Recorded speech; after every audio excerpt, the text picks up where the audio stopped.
Okay, I'm going to show you how to make your own Adobe Spark video. It's really simple to use, putting videos, images, and text and icons together with music to make your own simple video. So let's open the app. You can see you can log in a few ways. You can sign up for a free account. Let's start a new project by tapping on the plus button at the bottom. Skip to editor. Adobe Spark works similar to other slide presentations. We have our slides at the bottom, so let's add a few extra. And then we can put different videos or photos on these. We can move these slides around easily, or delete them. So let's add something to our first slide. Let's add a video. There we go. Let's use this shot.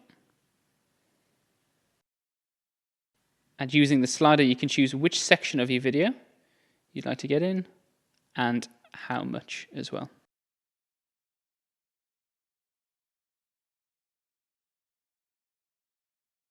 Once you've inserted your video, don't forget to either turn up the sound if you're talking in it, or have it on mute if you're not. For this one, I'm going to have it nice and loud.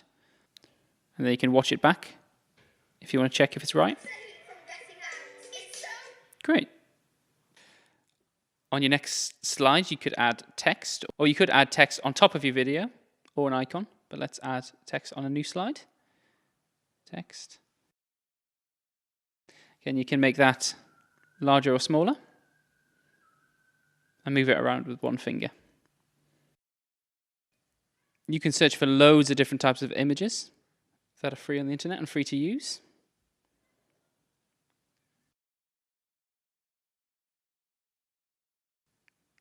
And then let's put an icon over the top as well. And again, similar to the photos, there's lots to choose from.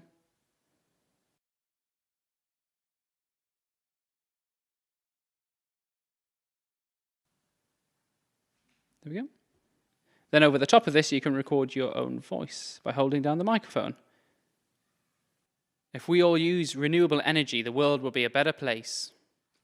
You can also play with the layout of the slides. So if we go back to this slide, go to layout again, we can split that screen and choose a photo then that goes next to this page.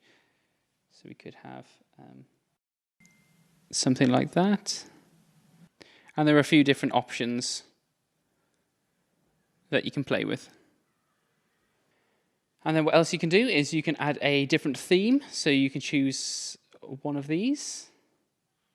And what it will do is change every single slide, every font to a particular font, every color. And you can see how that looks then. And you can also, if you tap on the pencil icon, you can actually change the color scheme.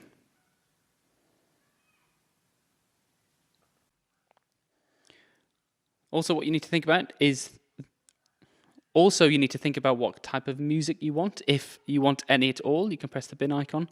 If you want to remove the music track, but listen to them carefully. Very important, turn them right down because they are quite loud over audio. Think about what's best for the project that you're doing and the style that you want to convey. So you're ready to finish with your video. What do you do next? You've added all that you needed to in the slides below. What do? You tap on the export button, which is top right here. You can choose where it goes to. Let's save it to camera roll. That saves it as a file on your iPad, so you can use it again. Great. So you'll find your exported video in the camera roll app, which is top left on my iPad. Let's open that up. And you'll see my video is this one here. You can play it back. You can favorite it, you can bin it, or you can export it again from the camera roll app to where you want it to go. You could airdrop it to a local computer, but let's post it to Twitter. You can use it for Google Classrooms or email or your Google Drive if you have that. But again, let's post this to Twitter.